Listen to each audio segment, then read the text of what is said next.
Welcome to Eye on the Illini. This is Mike Kegley here with Brad Sturdy. Brad, we're going to start this coverage out. People want to talk Illinois. I got to be honest with you. I don't think Illinois could have. I think they got pretty darn good draw overall.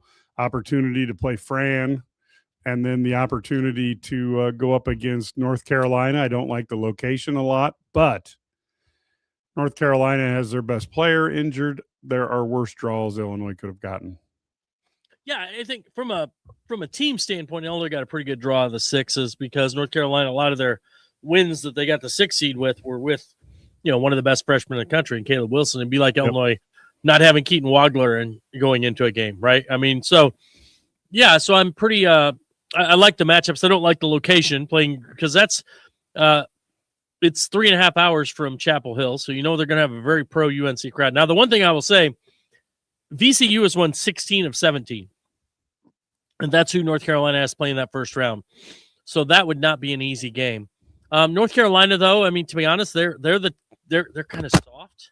They're a lot like Illinois. Yeah. Did I say that? Was that my outside voice?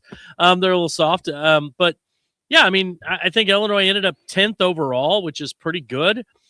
Just the way it worked out, Purdue wins the Big Ten tournament, jumps them and Michigan State to get to that 2 line and get St. Louis. And Illinois now has to go to Greenville, South Carolina. I don't know. The one thing I'm not sure of, Penn is a team that, had to have a miraculous day from TJ Power. They're ranked 150 in KenPom, and they had to have a miraculous day from TJ Power to get into the tournament. That's a good matchup in the first round. The only downside is playing Fran, who obviously knows Illinois extremely well. But they're not a great offensive team. They do shoot the 3 well, but they're not that's about all they do well offensively. Not a great offensive rebounding team. They are, but at the same time, defensively, they're not great. So, this is a game that Illinois should have a huge size advantage, dominate the glass, and should win. Then you go to North Carolina or VCU, and that's going to be a much tougher matchup. But again, not a bad matchup for Illinois. But like we talked before, they got to play well. They got to make some shots, or it doesn't really matter, right? I mean, it doesn't matter what happens. You can't just win due to some, just because you show up. And they're going to have to compete and find a way to close out some of these close games. Yeah, I agree. I think that's one of the keys. Illinois needs to do a few things. First off, they need to actually guard on the perimeter. They need to hit the 3. And to some extent, I think they need to just go out there and focus on the offensive rebounding, defensive rebounding, use their size. And I wouldn't mind if they would take what the defense gives them.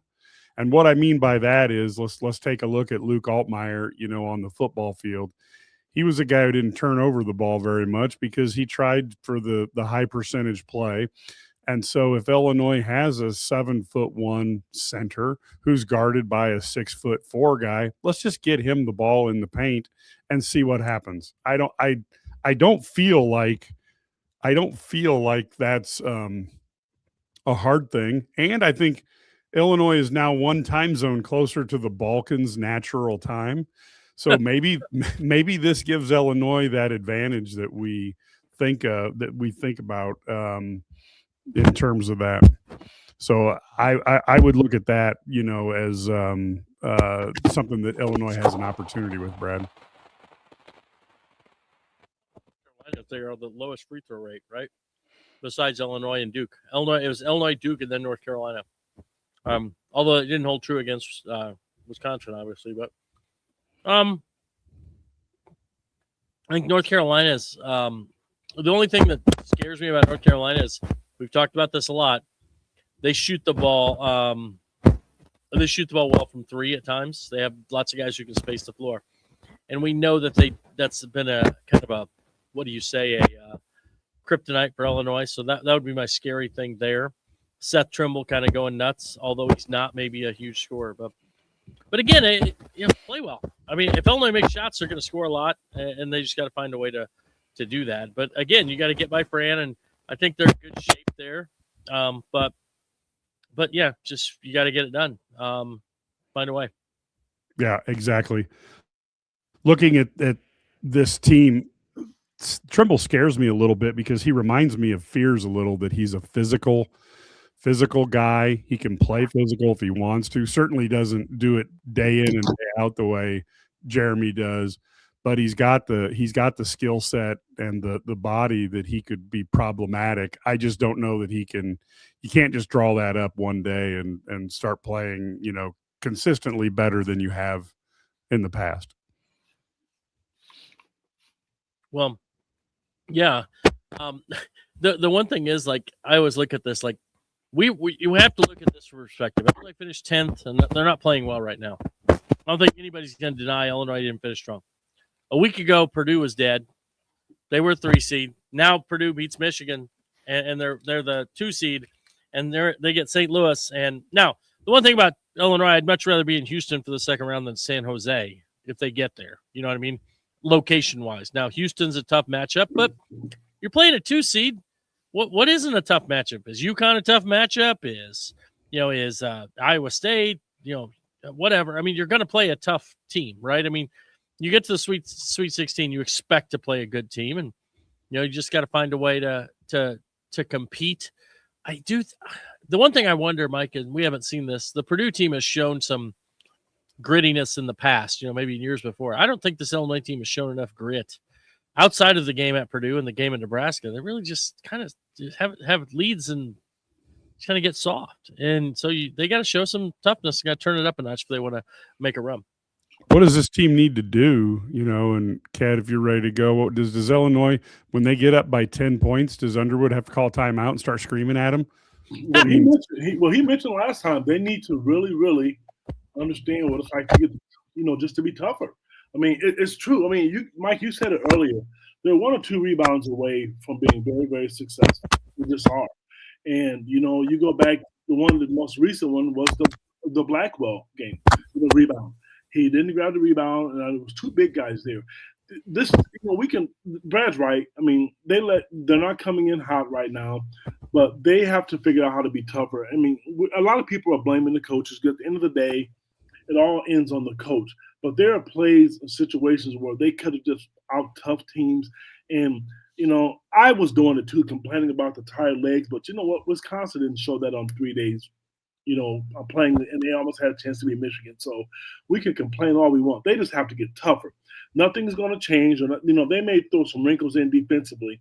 Mentally, they have to get a lead, Mike, like you said, and put their throats on people. There's a couple bad shots here or there, and then it starts to trickle down, and then it's too late. Yes, and Illinois does play at 11:40 on Thursday morning. So set your alarm on your computer at work so you can find a way to ditch and get close and play a little lunch hooky, so to speak, and watch the Illini, support the Illini. This game against Penn, Brad, this is a game that Illinois should win.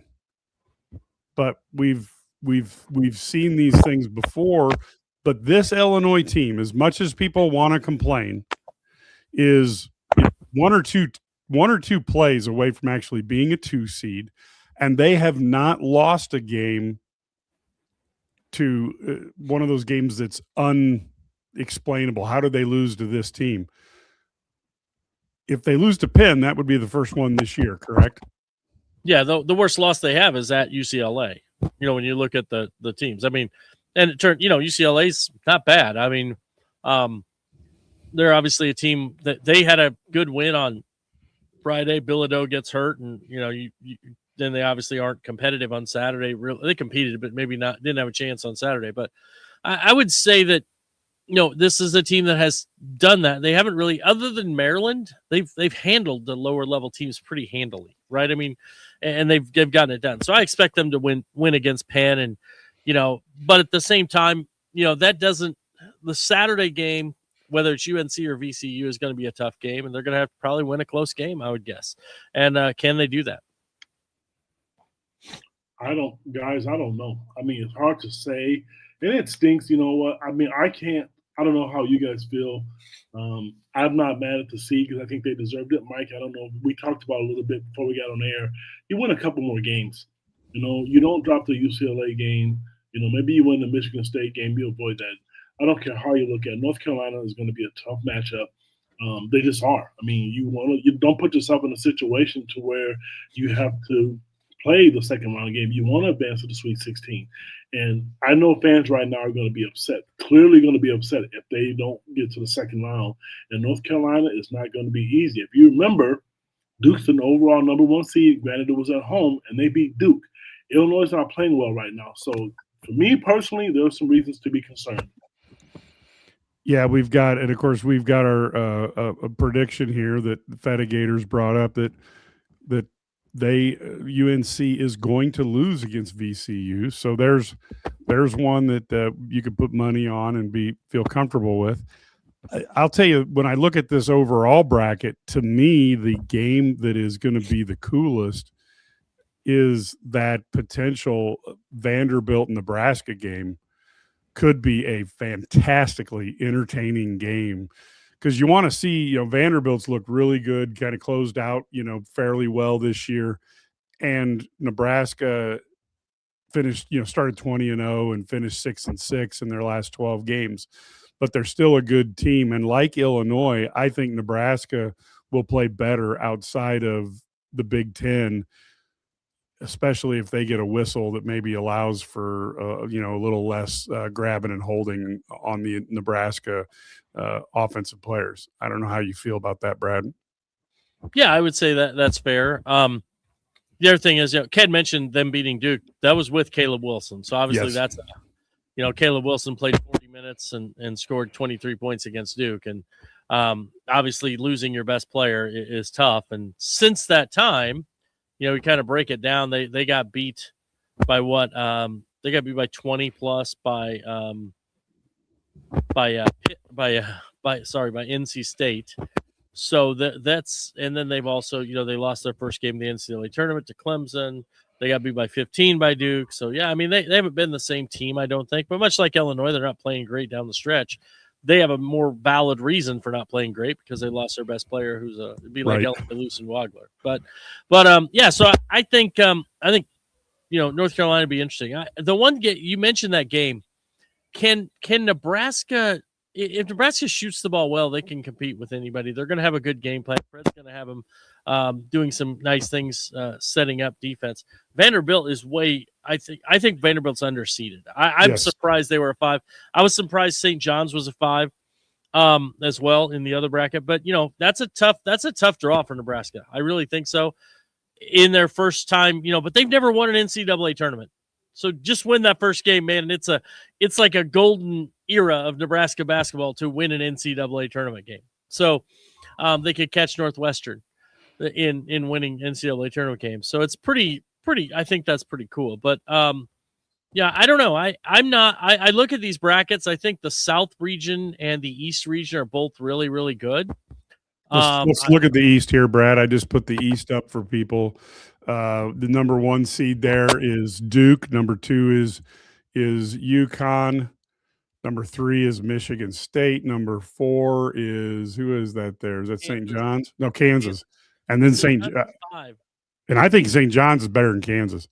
I do too. And Louisville 6. And if Mikel Brown plays, that's a different team, right? UCLA 7 and Ohio State 8. So you've got some teams, I mean, who can have beaten teams, right? So you look at that East region, and I break it down, you could get a rematch of Duke and St. John's. But here's the thing. If you're Duke, you're a little shorthanded. You're not 100% right now.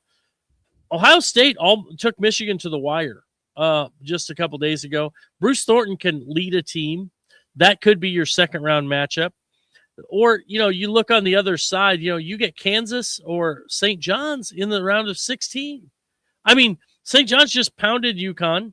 Now that they also got destroyed by UConn a couple weeks ago. But this is these are and Kansas has arguably the top draft pick. Darren Peterson might want to play that game. And if he wants to play, he's really good. So, man, I don't know. That's a tough draw. That's a lot of good teams there. And I think Duke's the clear favorite. But at the same time, and then let's say everything goes chalk and all those things happen. You've got Danny Hurley, who's got a couple national titles in the regional final. He might be a pretty good coach. I know he's a tool, but he's a pretty good coach.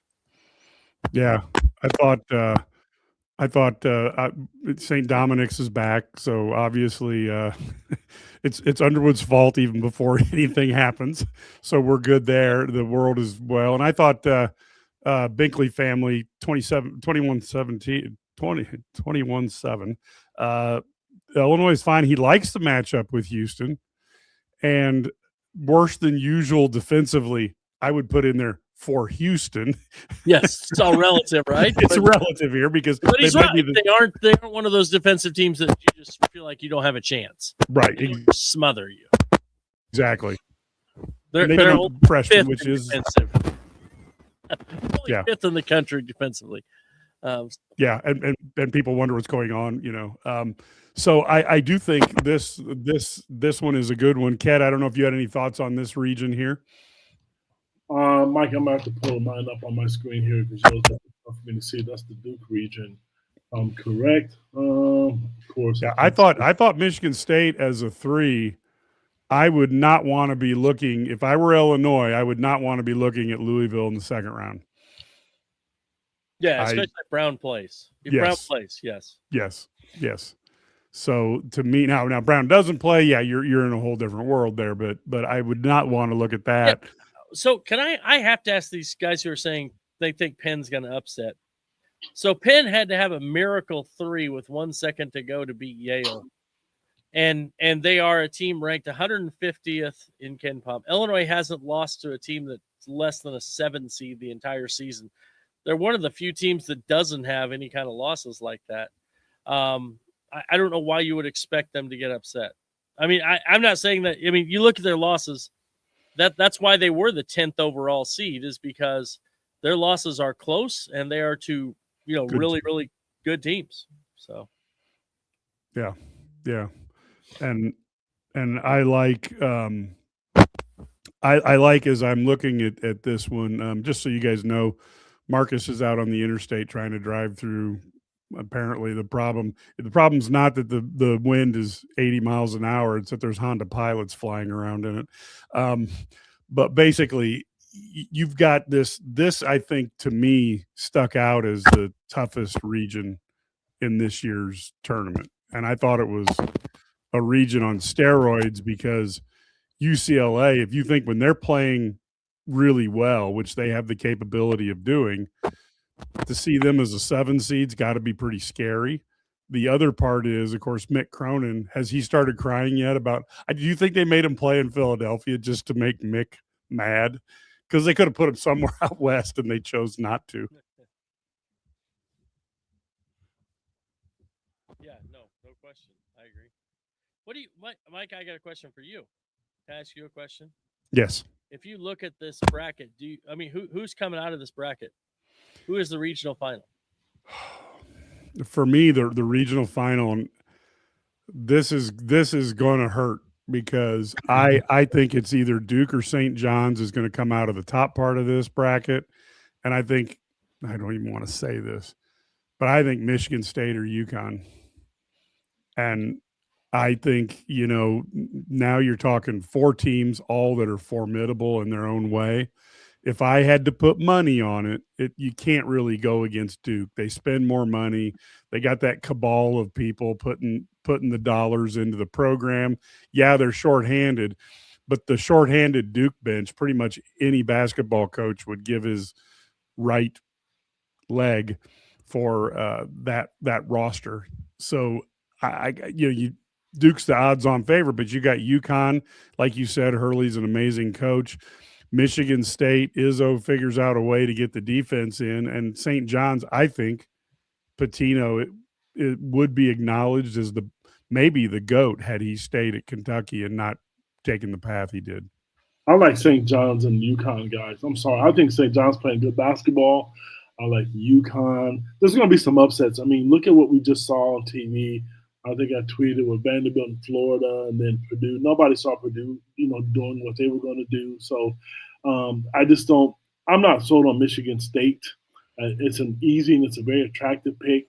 Louisville looks to be pretty dangerous, but to me, I think St. John's is just dominant. And if you're going to get Duke, you better get them early because they are talented. They are the number one seed. With the game's close on the line, I like them at the free throw line. I watched them play yesterday, so you can't go wrong with Duke. And UConn is not. They were not. I don't think they're the same team Illinois played when they played them back in November, December. I don't think they're the same team. Yeah, so maybe they're looking for Illinois to get healthy.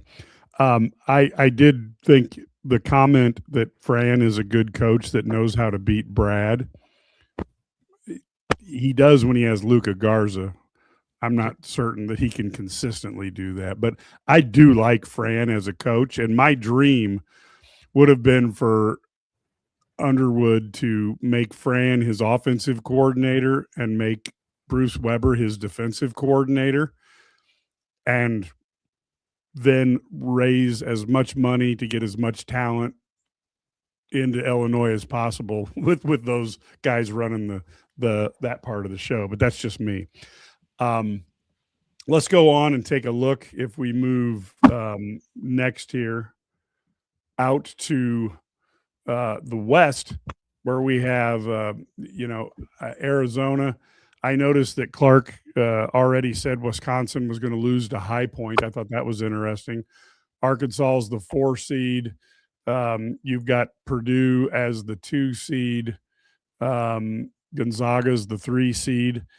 I think this is a much lighter bracket than what we just looked at in the East. Your thoughts, Brad? Yeah, I mean, I think it. I don't mean this in a bad way, but Arizona has a good draw. Purdue played great this weekend, but over the past 3 weeks, they were we talked about how bad Illinois' defense was. Purdue had the 233rd defense over the last 3 weeks of the season, going into the Big Ten tournament. Then all of a sudden, they look like they can suddenly guard people. And I do think that I believe that Purdue has they're going to play St. Louis, and they're going to have to play a Miami team that I think is very streaky but has a chance to beat you. Or they play Missouri in St. Louis. I mean, how is that a reward, too? I mean, like, what are we doing? Like, why are we putting Missouri in St. Louis? That seems crazy. You give them a home for being a 10 seed? That is bizarre. That was dumb. But it's the NCAA, so I expect dumb. I think this is soft. Gonzaga without Braden Huff is not the same team, I don't think. And BYU without Richie Saunders is not the same team, I don't think. Yeah. So you've got some teams there. I know they picked against Wisconsin over High Point, and probably somebody's going to lose. But this Wisconsin team, they're pretty good offensively. They're not great defensively, man. They're not losing Point. Yeah, they're not losing to High Point. And then Arkansas, even I love the Wisconsin-Arkansas matchup. I think that'd be a lot of fun there. And then the other one is you've got Arizona and Arizona-Villanova in the second round. That's a pretty good matchup of name programs, right? But you could have Arizona and Arkansas in the Sweet 16. So that'd be fun. I think that I think Purdue got a pretty good draw, although I don't think they're great. You know what I mean? That was the draw that I wanted Illinois to have right there. Yes, that was what you've been talking about for a while now. That's the draw that I wanted them to have, was being St. Louis as the 2 seed against Arizona. Yeah, you got to go to San Jose, but get Gonzaga as your 3, and I like it. I mean, I really do. So it didn't work out. Purdue got that draw now. But as we know, Purdue could lose to Queens. Yeah. Well, your thought? So here's my thought. I'm gonna tell you right now. I didn't care what I saw in the brackets. Wisconsin to me is scary. I really, really like what Wisconsin's been doing. They're tough. They are a mentally, physically outstanding shooting team. Their defense isn't great, but I'm not saying it has to be great, but it's good enough to keep you in games. They beat some of the best teams in the conference more than once. I think this is a very, very dangerous team. When I looked at the brackets, the 2 teams that I didn't want to see, which I know obviously Wisconsin in the Big Ten. The other one for me is Virginia. I think they're underrated. I think they're a really, really good team. They still defend like they used to.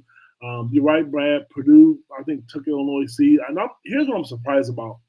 for the last couple of years, they've always talked about the Big Ten tournament not meaning anything. This year, I think it did. I think because when you look at Purdue and what they've done, yes, they won the Big Ten tournament, but there's teams that won the Big Ten tournament. I don't think it mattered in the past. Yeah, I think they rewarded them. I don't think they've had a number of great wins in the non-conference. I know everything's done by net and all those type of things, but I'm just surprised that they got. But to answer your question, I really like Wisconsin. This is one of their better teams that they've had in a while. So I'm interested to see what they do, and if Purdue can keep it going. Yeah. So Matt, you're there over in Champaign. What was the mood when the Illini found out where they were at and that overall bracket? I mean, Brad's not too thrilled that he has to play against Fran. That's the first part. I mean, there's a lot of when he was at Stephen F. Austin and he had to play against Hugs, and then they beat West Virginia. It's a pretty awful experience for those two people when you have to go against your buddy. So they weren't real thrilled about that. Brad's more worried about his basketball team than he is about where they were seated and where they were located and who they're playing. Let's just be honest about it. I mean, I think Kylan Boswell talked about a team meeting that he organized at his house, and it was kind of like him kind of being sergeant of arms going, all that stuff that we've been doing that I've been allowed to kind of have happen, not so much anymore.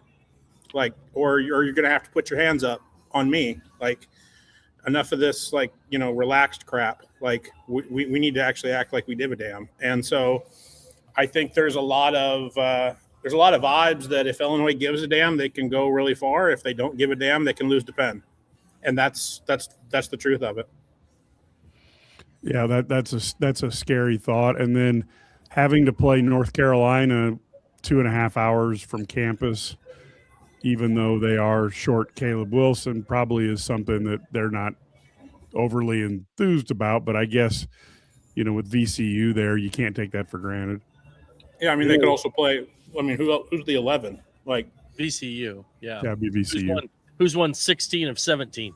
Right. I mean, they could play VCU. So, I mean, I think Illinois is going to bitch about having to play Carolina and Greenville when they know they could probably just as easily get VCU. So. Well, here's the deal. Bottom line is go win the games and guard somebody and rebound. You know what? I said earlier, you put yourself in a situation.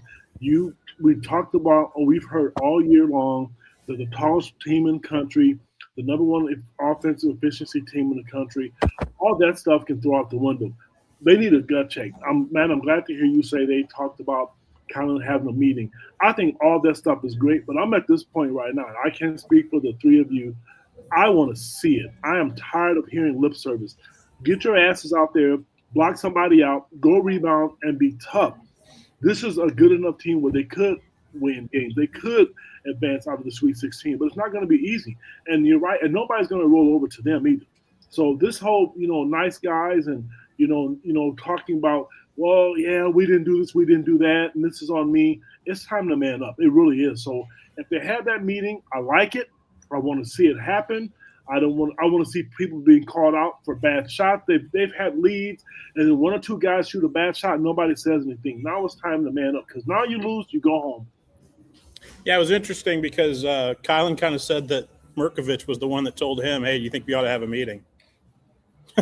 So the guy that maybe the youngest, one of the youngest kids, and quite frankly, at the start of the year, one of the most immature kids on your roster, kind of goes to the guy who should be your sergeant of arms and goes, "Hey, you think we ought to meet and get this stuff figured out?" And then, if I was anybody at the University of Illinois, administration, I would not have given us Thomas Slavovicic today, because I asked him specifically, Tommy, when you hear Brad say we need somebody to give a shit enough to get a rebound, do you have the moment where he's like, oh, he's talking about me? And the response I got, quote unquote, from Tommy was, you'd have to ask Brad if he's talking about me or not.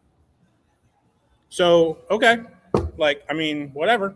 I do think that there are guys that are really, really relaxed and really loose on this team. I think Tommy's one of them. But I don't think Brad can stick the cattle prod up their thigh and get anything out of them anymore.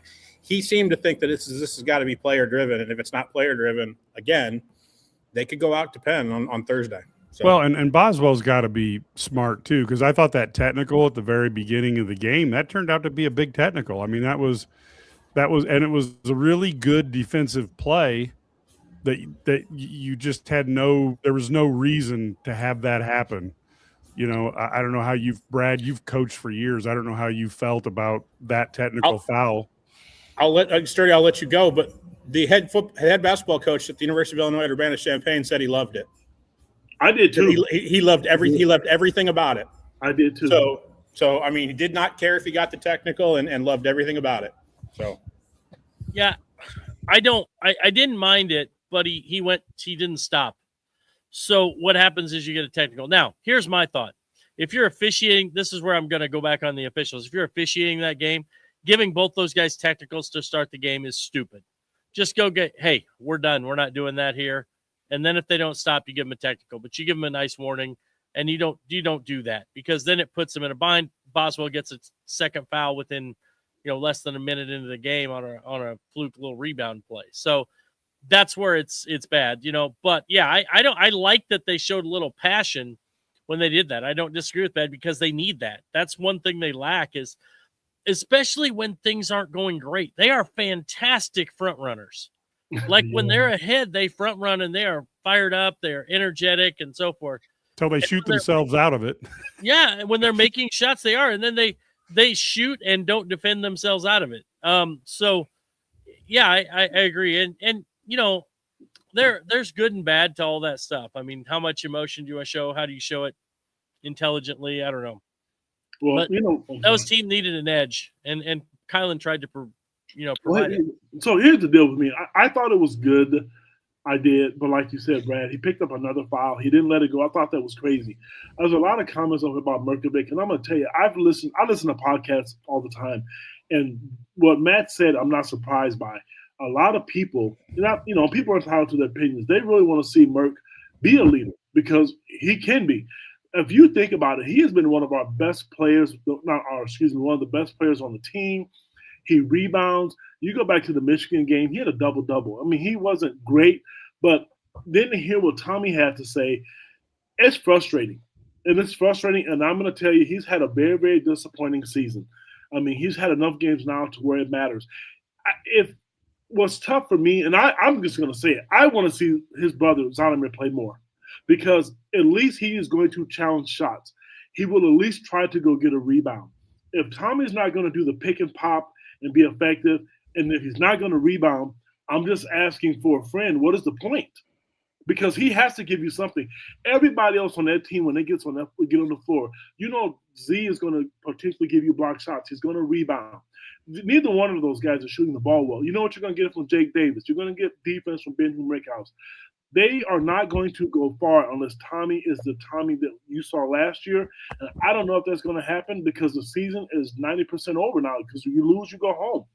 I want to see all the guys be tougher. Last comment, when the game gets tough, Brad's right, the front runners. When the game gets close, everybody passes the basketball. I see two guys, one guy who I know is going to shoot it because they give the ball to him is Keaton Wagler. The other guy who will shoot it and don't care about it is David. Everybody else, and maybe Kylan, I just don't think they want the ball. Look at the shot clock when it winds down. What they do with the ball. Andre wants the ball. I was going to say, Andre wants the ball. Well, you know what? We haven't talked about him. That's my X factor. I'm sorry. I know we haven't got there yet. That is the guy I want to see get more minutes. I'm sorry. He is an X factor because, one, people don't like it. People text me, he didn't have any assists. I don't give a damn about an assist right now. We need guys who are tough and want to score. He's the one guy on that team, the only guy on that team that I know who will, if he has a chance to dunk a ball and put it in your face, who's tough enough and doesn't run for competition, is him. David would probably be the other guy. Keaton's obviously the most talented. I want to see Andre do what he does. At the end of the day, I would ask the people listening to this show and you guys as hosts, if he gave you 30 points in a win, would you be okay with that? Or 11 points and 11 assists in a loss? No brainer. I want to see the guy score. We need him. Sorry, they didn't bring him there to pass the basketball. They need him to be aggressive. Yeah, I mean, I can't argue. He's got to be aggressive. He's also got to be smart, though. You can't just dribble into six people, and throw up something and then wonder why you didn't score. But your point, I Yeah, think, is I think that the worthwhile. problem is he by not passing, he's created no driving lanes because teams don't help, or they Yes. can help. They can help off shooters when he's driving. With the other guys, I think they've started to do that with Keaton. I'm not going to lie, because when he penetrates, he isn't passing very often. I saw him do it a couple times. So I think that's part of the issues. And I would like to see them he'd be a little bit more distributing for others to, I want him to be aggressive, but play off 2 feet, make that pass. He made a couple nice passes, interior passes the other day, and that was good to see. So, but yeah, I think the other thing is with Stojakovic, that elbow isolation is like his bread and butter, and I love seeing them do that. The second half, they kind of went away. Yes. Went away from that. So, and I would think too, with elbow isolation, you would think if you were on the wing, you could kind of sink down to the corner and always always stay in his vision a little bit. And you know what I mean? Just to kind of, be there. Mike, you got to remember, he's got blinders on, baby. He's got blinders. He's like a racehorse. They put the blinders. That was the heart of every offense we've ever ran, was to try to, it's like, man, if you're going down the lane, just be looking for that guy out there in the corner, whether it's the guy on your side, or if you go, in front of the basket, it'll be the guy on the other side going down to the corner. Because you force that defender to come over, and then you've got all sorts of things depending on how you're running it. Let's take a quick look here, because we didn't do the final bracket, which for us is our friends at Michigan leading the way with Iowa State at the 2 seed, Virginia at the 3 seed, Alabama as the 4 seed. I think this one is also a little bit of a weaker bracket. Brad, am I seeing this wrong, or are you coming to the same conclusion? What are your thoughts? No, I agree with you. I think that, you look at a Texas Tech team that doesn't have JT Toppin. You look at an Alabama team that lacks size, although they can score, they're really struggling in the interior. Tennessee struggles to score, they're going to guard. Virginia, I think, is a little bit overrated at a 3. I think that, they've had some nice games, but they play a lot of, don't play it. They're in the ACC. That used to be a good thing. Now it's not. I think Kentucky's a massive underachiever, and Iowa State looked really good this past weekend, but I have also seen them not look so good at times. So, I think that's a region that doesn't have, Michigan. But again, Michigan doesn't look like Michigan. Not since the injury. Not since the injury to LJ Kaysen. LJ Kaysen was such a key part for them coming off the bench, and to not have him, I think, has hurt them. And I think for the key for Michigan is going to be getting Yaxel Lindebord to kind of be more aggressive offensively. I mean, what did he make? 1 field goal on Saturday, and it was the 3 to win it. Really, he just didn't take shots. He just hasn't been looking to shoot. I get he's a 3. He's not really a 3-and-D guy. He's more of a D, and just find a way to win and do all those little things. But I don't know. I'd like to see him be a little bit more aggressive offensively for them. But it's a good draw for Michigan. It's a great region, and they should get to the Final Four out of that region. But again, there's some teams that have a history. Alabama's been, they have a history, and if they get hot, they're really hard to beat. They can score at a high level. I don't know that Michigan. I could see Michigan and SLU. Let's say it's that game. Morez Johnson against Robbie Avila, AAU teammates. Yeah, that would be fun. That'd be fun. Mean Street dudes, right? Yeah, Ked, your thoughts? Older, but yeah. Ked, your thoughts on this this region? I don't think it's as easy as people think. Here's why I did say that. Me personally, I think Virginia's really good. I think they're good. They're a 3 seed for a reason. Iowa State is not the team that Brad mentioned. And I agree with you, but Michigan is not playing great. When they did the broadcast, I'm sure you guys were listening, and they were kind of penciling Michigan in, and I know Illinois fans want to hear Bruce Pro is kind of picking Michigan to go to win it all. That's not going to be easy. It's really not going to be. I'm going to tell you that right now, because Iowa State can get hot. Yeah, there's not a Hilton. They can be very, very dangerous, but Texas Tech, without JT, is not the same. John Gross, kudos to him. I think this is good for him. And a lot of people say, "Oh, he needs to get back in Division One, a major D1 Power 4 school." Not my option, not my thing, but I think he's good where he's at. Tennessee is, I always play Tennessee, and the feast of fathom. You don't know what you're going to get out of them. But I don't think none of the brackets are easy. And I'm going to tell you guys, we all watch these games, and you watch them if you're covering them, if you're a fan, or whatever the case may be. None of these games are going to be easy. There's going to be some serious upset, and I'm going to tell you, the one thing I don't want to see, and we want people to join our community, the Illini guys, and to be a part of it. But boy, if Illinois goes out in the first weekend, man, we should all run because the fans are going to let us hear it. Because I'm going to tell you, they are going to be hot. The way they finished down the stretch has been bad. And then what Matt said about Tommy, I mean, my phone, people are listening. My phone is blowing up right now. Yeah, me too. People are blowing up because they're upset because of what Matt Kid, said. you have to. I need something from you though. What's that? You just told me Virginia's good because they're a 3 seed. That shows they're good. So you think Illinois is good then, right? Oh, Matt, yeah, I think they're good. I really do. Okay. I just want to make sure. Oh, heck yeah, I think they're good. But we see them more, and I think we're all concerned. I mean, because they haven't played well. We know more about Illinois. And, truthfully, I was hoping I knew it wasn't going to happen because you were telling us in our group text that we thought they could get to St. Louis. I'm just disappointed because they didn't finish, and they're not playing well down the stretch. We know they can beat anybody. We know that, but we know they can lose. I don't want to say they can lose anybody because they don't really have any bad losses, guys. No. They should have beaten teams, but they don't have a bad loss on their resume. So, Matt, your thoughts on this Midwest region? I think Michigan can walk to the regional final.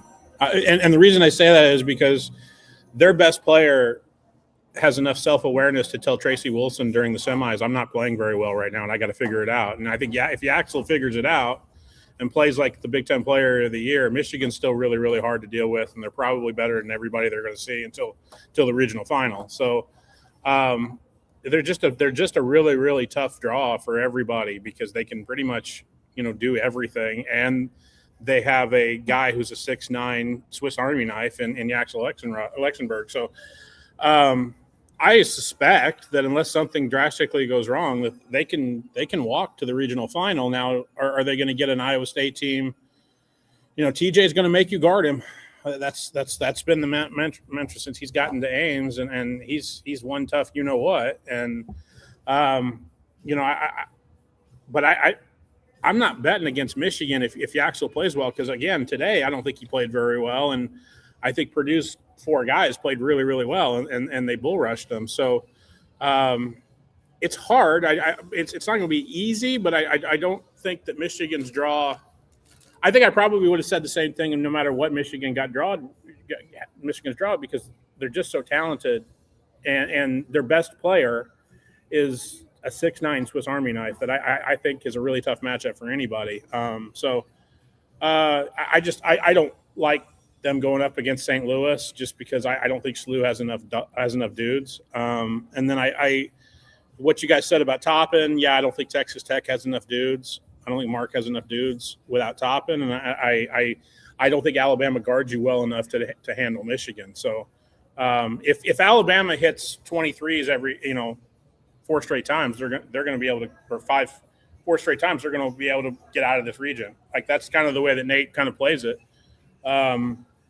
But I just don't think they guard well enough to be able to win 4 games. So Alabama, Wisconsin, and Illinois are in that family.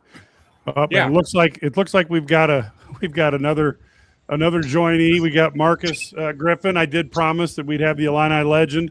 We got to see him being interviewed the other day by Jim Mattson. As his high school team was winning state again. Marcus, what'd you think of this Illinois draw?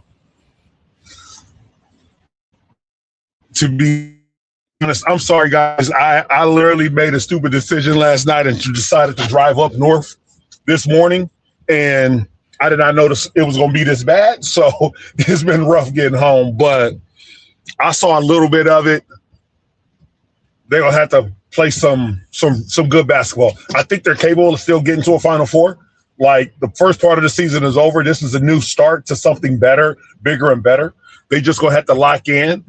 For the most part, I think they kind of limped into the NCAA tournament, but they got a chance to wipe all of that off, have a new mindset, knuckle down, start playing some solid defense, so hopefully we can shoot the ball a lot better. I think this first round can give them some confidence because I feel like they don't get a lot of open looks. And so hopefully that can start the conversation and getting their confidence better. Why are you coming in here on this podcast trying to be positive, man? That's not what we want you here for. Because this is what they need to hear right now, because we got to get positive. We got to sprint some excitement and some joy. But we know we see the task that's in front of us. We see what's in front of us. Like, they going to go up against some athletic bigs, some athletic guards. And to get it done, they're going to have to do something that they haven't consistently done so far this year. Now, Brad, we had one person ask a question of you. Why did Illinois go away from Stojakovic on the elbow? Was there something that Wisconsin did to take it away? Or did Wisconsin, if you notice in the second half, Wisconsin stayed more middle. They kept another guy in the paint, and they tried to take that away. But and I still would have gone to it more, but and let Dre know, hey, this is where the help's coming from, and gone with that. The other thing is that you saw them going to this is gonna make Griff happy. I just want to make him happy. They went to Tommy out of bounds, or had a timeout. They run a play. They throw the ball into the post to get him mismatch. He just drops down, scores easily, and then they were done. Yeah. Not gonna do that anymore. Me and Kent talked about that. Talked about that exact same play. But what I don't understand is you'll do that once, but then at the same time they'll run the same screening action to get a wide open three, which is fine. I mean, I'm not saying that you shouldn't do that when it's working, but they miss it, and they're going to run it again and get the same shot, and they get the same shot, and they get the same shot. But when you get a layup, we don't want that. That's way too much. We don't want to, lay up with a 7-inch height advantage over and over. That's terrible, right? I don't know. Just seems strange to do it one time and then just not do it again. By the way, did you see what Keaton Wagler did today? He gave the entire team beats by Dre to get ready for the NCAA tournament. Excuse me? Yeah. He already got his NBA contract? I need to make a phone call, baby. I didn't know that. I don't know. Hey, I get it. He's like the highest selling NIL guy in the country week after week. So, man, yeah, he is. Daisy Fudd. You know what?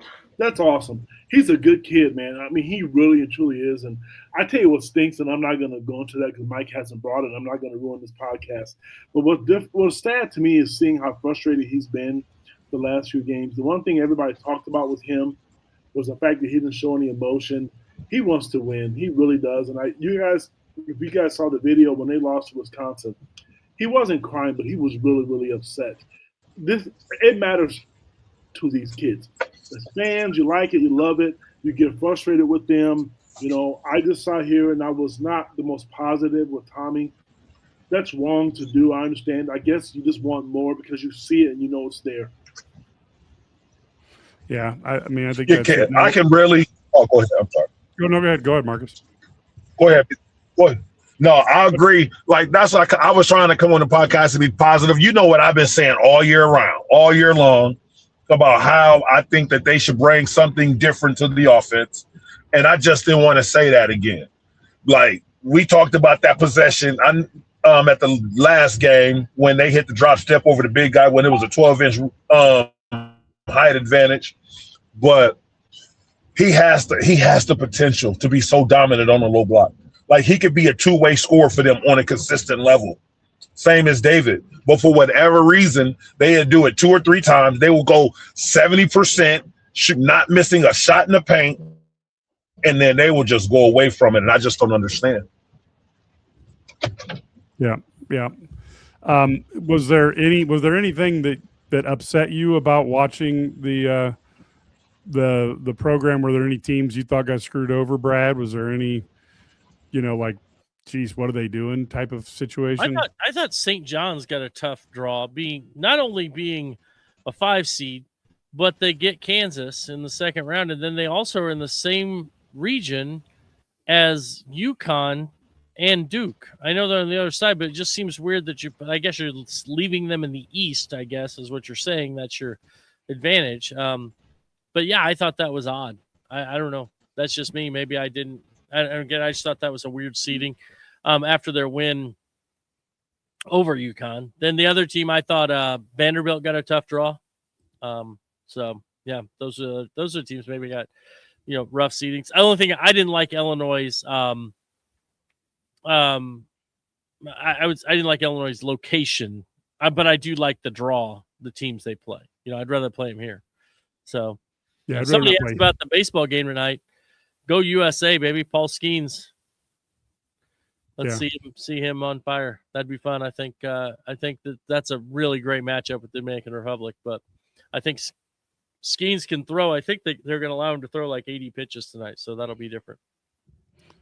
Wasn't it fun to watch Pearl have to whine and complain about his son's team not getting in? I got to be honest with you, that guy's been a turd for 40 years, and it's about time somebody flushes him. But you know what's worse? The fact that they put him on TV. There's so many qualified guys out there. I'm gonna tell you a guy that I would like to have seen who's really well spoken. He might not have wanted to do it, was Chris Webber. Bruce Pearl, on top of the fact that there's some history there with Illinois, they know how dirty he is. He's been caught, since he's left the University of Iowa. You don't need him around. There's so many other guys. And then to see, how he acted during the game the other day, we all saw that. I just don't. I'm not a fan. And then when you hear him talk and speak, it's BS. It's all fake. We know what he's like. And so there's so many other qualified guys you could have out there other than him. So, and would I tell him to his face? Hell yes, I would. And he might yell at you, because we saw that over the weekend when he was screaming at the SEC tournament at a bad call. So we saw exactly what he is. So we'll be talking a little bit about this, obviously this opponent this weekend, with Fran coming back. But Brad, what do you want to see out of this Illini team? We know they're having the players only meeting, so that's nice. But what do you want to see different out on the court when they play? Well, I think executing a defensive game plan that looks like they have a defensive game plan is going to be the key for me.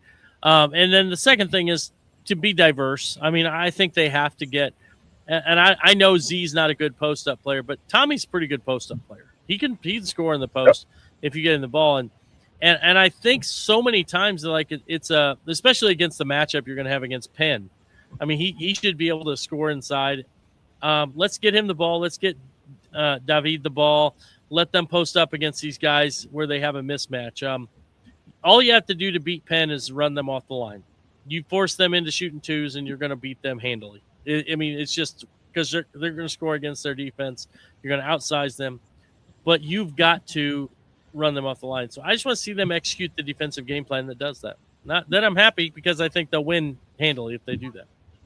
So for me, honestly, I do want to see them guard better, number one. I do want to see them become tougher. But Brad, I love you to death, and you're my homie. You know that for life. I think Tommy is a better low post player than Z. The fact that he won't go down there. I think that's what I said, Ken. I'm sorry. Okay, no, maybe I misunderstood. I'm sorry. I want to see them do something different. Everybody's expecting them to jack up a bunch of threes. I want to see them, and I'm not, Marcus, we're not saying this because you're here. I'm telling you, we're not. I want to see them surprise people, punish them in the post, because I don't know if very many people can stop him. He's a good free throw shooter, and he can shoot with both hands. It's an arsenal that's been untapped. It's something that nobody in the country have seen, because if he's in the post, those three balls that they get, they won't be uncontested. I mean, they'll be uncontested. The guy I think can get you going. We talked about Andre. The guy that's the flamethrower to me, and don't run off the road if you're listening to this or hang this podcast up, I think Ben Humrickhouse could be that X factor along, to me, with Andre. When Ben gets going and he's on a roll, his catch and shoot is as good as anybody in college basketball. They need to get that post touch. And I also want to say this, and I've been saying it all year, and I'm gonna maybe have to email the coaches or something. I don't know, or the SID to tell them, what are you gonna do to stop the bleeding? What are you gonna do when teams are making a run in the tournament? You can't do what you've done now because you're gonna go home. When your team gets a lead, like Brad mentioned at the beginning of this podcast, and you get stagnant, what are you going to call timeout? Who are you going to get a shot? Who's going to take the layup? Who's going to go to the free throw line? They need to spend their whole week on defense and running sets to stop the bleeding because every team is going to make a run, especially Fran because he knows Illinois. Marcus, what are you wanting to see? I can double down on what both of these gentlemen have said, but the one thing I don't think we have talked about is their energy level. I think they have started a lot of games flat, not meeting the energy from the opposing bigs regard. I want to see Illinois get back to dominating in that paint, meaning I'm talking about on the offensive side of the glass and the defensive side of the rebounds. Forget everything else. Let's own the glass. We are the second biggest team in college basketball. Let's play like it. Let's stop giving up a lot of offensive rebounds on that side. But then I would love to see some diversity in the lineup. KP, I'm finally glad to see that you finally came over because I've been preaching this since the beginning of the year, and you was not with me at the beginning of the year. But now you have seen the light and the justice, and you've come home. You've come home, and you see that they just need to – go ahead. I'm sorry. Part of it is because I can't look at this team the way I play. I'm not – this isn't about Kendrick. I can shoot the hell out of basketball, and I don't. That's why I like it. I like to see him do it, but I also know when it wasn't working for me, I found other ways to score, and I would like to see them do that. And I'm just not just for me. Take me out of the equation. I think it's good for the team. I really think it's good for the team. And Griffin, you weren't on earlier. Matt Stevens, one of our writers was on earlier, and he talked to Tommy about his rebounding. I don't know if you know, he had 2 rebounds against Wisconsin. He didn't seem to be too concerned about it. That's a concern for me. I don't remember any. He's lying. Well, I don't know who was in the game at the end of the game. I know David was in there when Blackwell got that rebound. But that's the kind of stuff that I'm talking about. I know Michigan State, who's going to go in there and just lay somebody out to get a rebound? No, don't lay somebody out because they'll call a foul in the Big Ten. However, who's going to be that guy? And I don't know who that is. I think it's David. I really do. But I'm going to tell you, the other guy on that team, I've said it to start of the season, who I like, who's aggressive and not bashful, is Zonomir. They need more of him because he's not bashful. He's aggressive. He'll play defense. He'll try to block shot. He can move his feet. You go back to the Nebraska game, which we all talked about, when Sanford got off, Tommy just went out there. He didn't put his hand up. Zonomir is at least going to challenge him. Now let's do this, put the best players on the floor, or you go home. That's why I want to see Andre out there. And I'll tell you what I want to see. Instead of this fiddle farting around with a team and being up 6 points and then 8 points and then 4 points and then 9 points, I want to see them go over 10 quick, and then I want to see them get to 15, and I want to see them push it to a 20-point lead. I want to see them put the pedal to the metal and stop this farting around going, oh, guess what? It's easy. I'm going to jack up a three-pointer from 25 feet with 18 seconds left in the shot clock because we're up by 15 points. I want to see some more discipline there, and I want to see them just blow a team out and get ready to play that second-round game. Is that asking too much? No, not at all. It's not asking too much. They need to do that. And I think some of it is like what I want to see also is stopping a run by not taking a quick three. You've seen them get these big leads and it becomes boom. They're trying to win by 40, yes. Instead of just continuing to extend the lead with what you were doing and being patient offense and doing those things. So yeah, that I agree with you, Mike. That's how you put teams away by you make runs by getting stops and getting scores. Taking high percentage shots, executing what they have to do. Illinois gets a 7 seed, and they play Nashville, the women, by the way.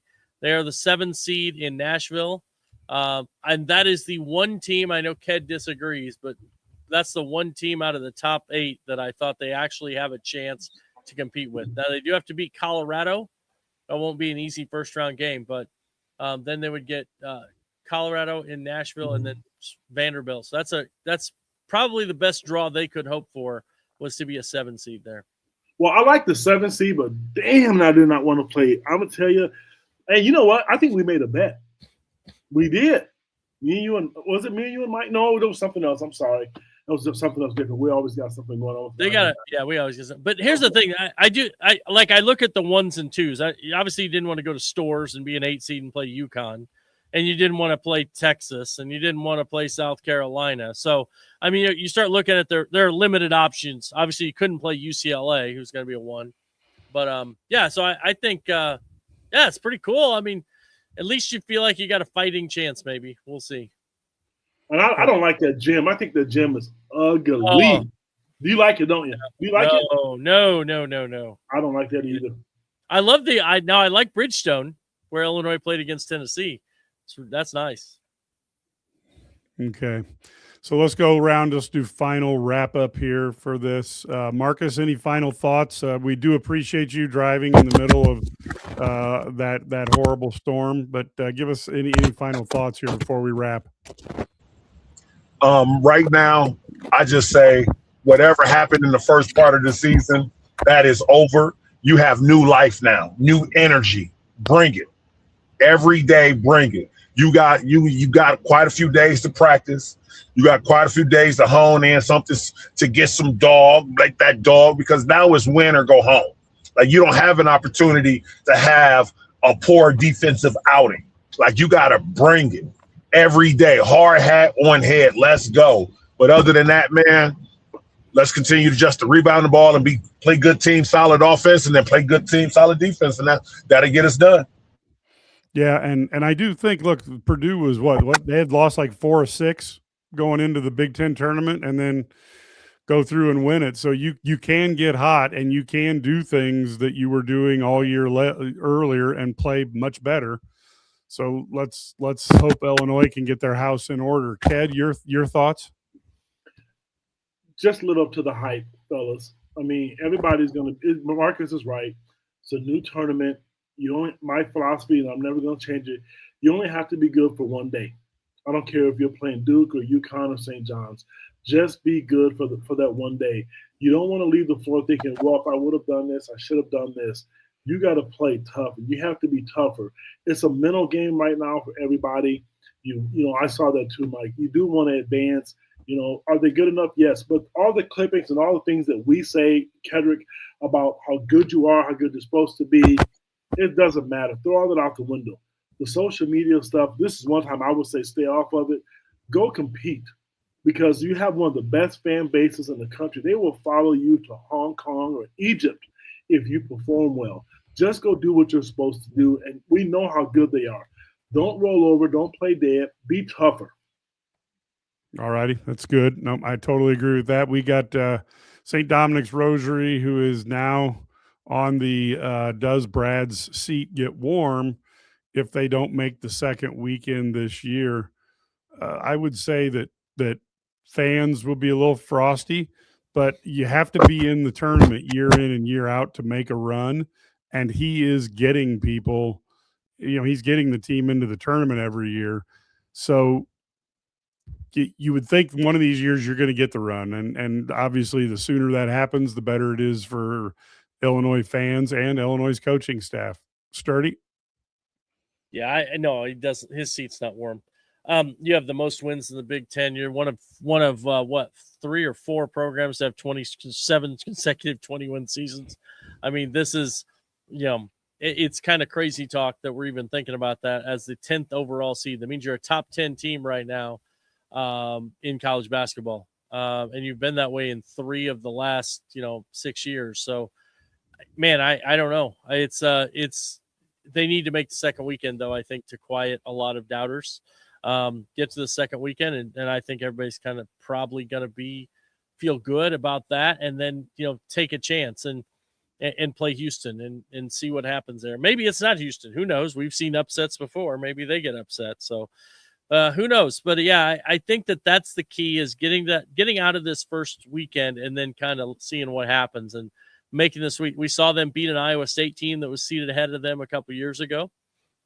If they can do that again, well, then you feel really good about, heading in there. And the one thing is, and like, if they do play Florida, if they get to the regional final and they play Florida, this team has confidence against Florida because they already played them in the secret scrimmage and played very well against them in a game that was almost unofficiated from a physical standpoint. And so they feel really good about, not that Florida's not really good, but they feel like that's a game where they can match up. I don't think they would have wanted to play probably Michigan in their bracket. I don't think they wanted to play them. So yeah.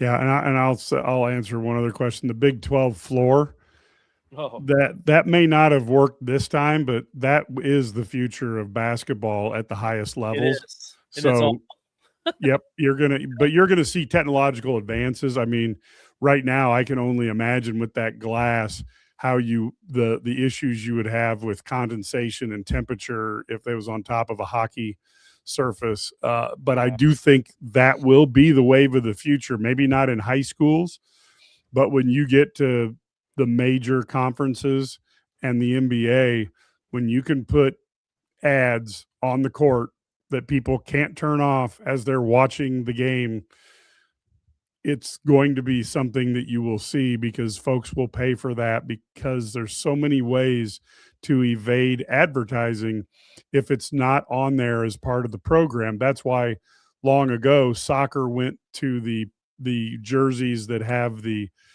company names on them as opposed to the actual team names.